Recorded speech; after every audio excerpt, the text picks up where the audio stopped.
Papa, ito na yung gamot.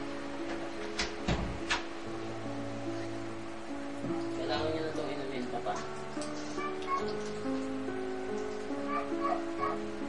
Papa, gising na.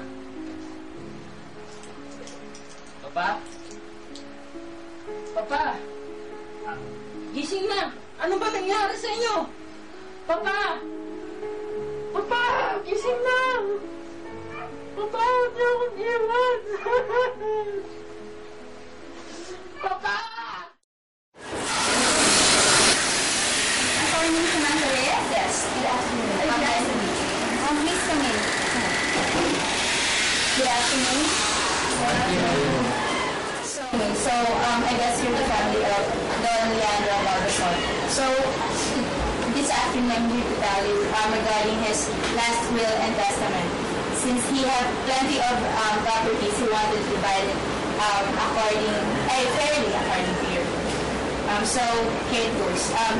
Don Leandro Balbasor left 1/4 of his properties to Mrs. P.B. Balbasor Dizon. This includes his resort at Tagaytay City and Balbasor's supermarket secluded in Imus, Cavite. Another 1/4 of his properties will be given to Mr. Julio Alberto Balbasor, including his sugarcane plantation. Don Balbasor's medical clinic and diagnostic center will be given to Miss Eula Balbasor. His youngest daughter, Alexandra Balbasor, is going to get her share, in Kappa's company and merchandise. Mrs. Vanessa Balbasor Regala will obtain his spa and recreation center. And lastly, Hacienda Balbasor and Balbasor's mansion will be given to Mr. Pepe Balbasor and his family. That's all that he entrusted to me. The legality of the papers cannot be questioned because this is done according to the will of the late Don Leandro Balbasor. Nice meeting you.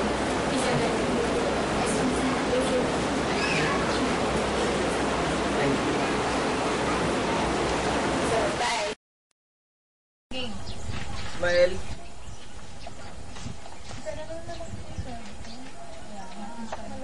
Sweldo mo para sa isang taon sa trabaho sa Hacienda. Bimbo.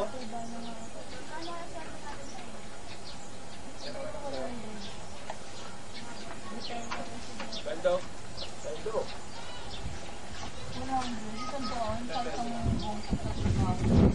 Clara.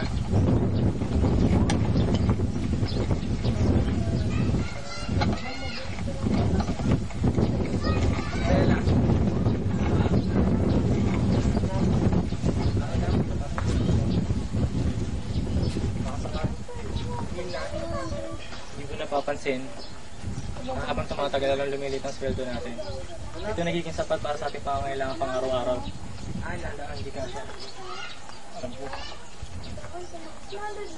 Oo nga, hindi siya nagkukulang siya sa pamilya ko. 50 lang to, pare. Ano mabibili nito? Kinakawawa nila tayo. Porket di tayo nakapag-aral. Saka may hirap lang tayo. Binabawas nila sa ating sweldo mga buwis para sa kanilang kayamanan. Totoo yan.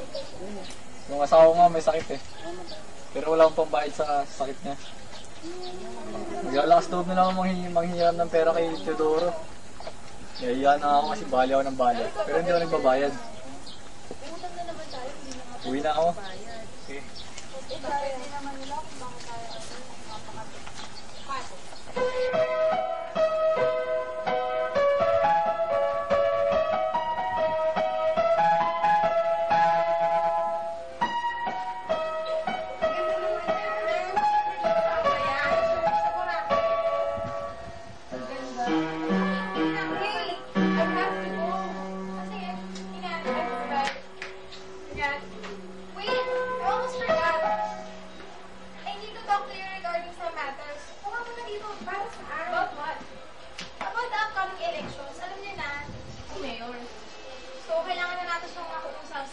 Madaling panahon.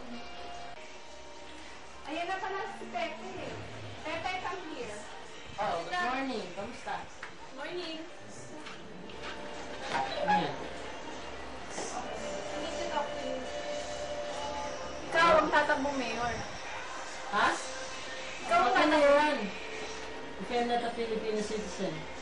Pwede naman natin magawa ng mga paraan yan ah. May kakilala akong attorney. He can fix our problem regarding this matter. O sige, kayo na ang bahala. Tatakbo ako. Paso ko. Maraming lang. Iboto ako. Iboto ko? Iboto niyo ako. Ako po si Pepe Balbasor. Pangarap kong tuparin ang mga pangarap niyo. Ihalal. Pepe Balbasor. Iba na ang maluwag. Pepe Balbasor ulit. Pro Asyenda. Iboto niyo ako para mayor. Maraming salamat mga tao.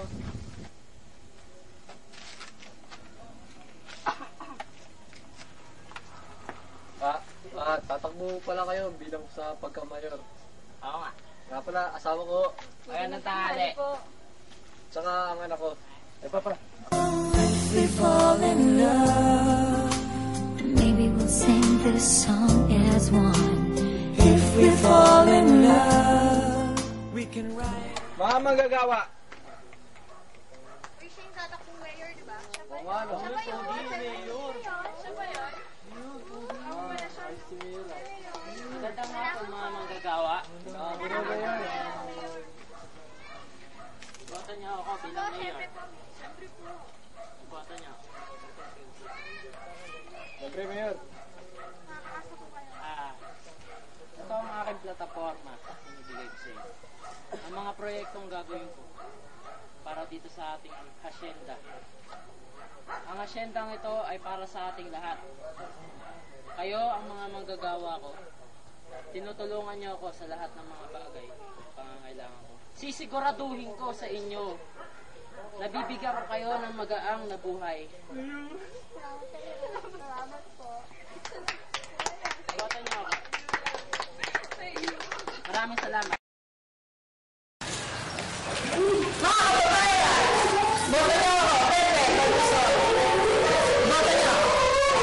Maraming salamat po.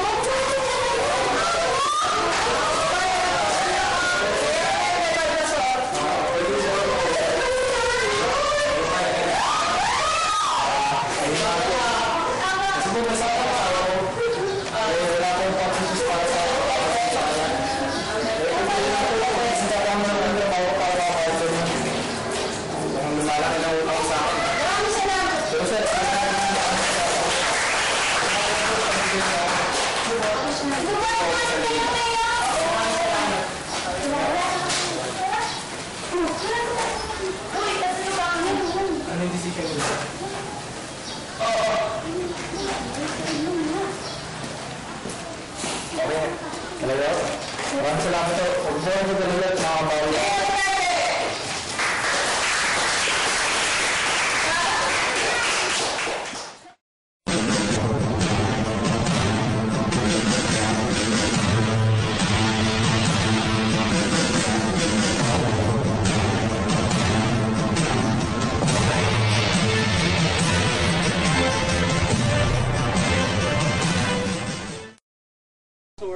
Raise your right hand and place your left hand on the Holy Bible. Repeat after me. I state your name. Mr. Pepe Balbasor, Do solemnly swear do solemnly swear that I will faithfully that I will faithfully and conscientiously and conscientiously fulfill my duties as mayor fulfill my duties as mayor of Pakimon City, of Pakemon City, preserve and defend its constitution, preserve and defend its constitution, execute its laws, execute its laws, do justice to every man, do justice to every man, and consecrate myself and consecrate myself to the service of the nation. to the service of the nation. So help me God. So help me God.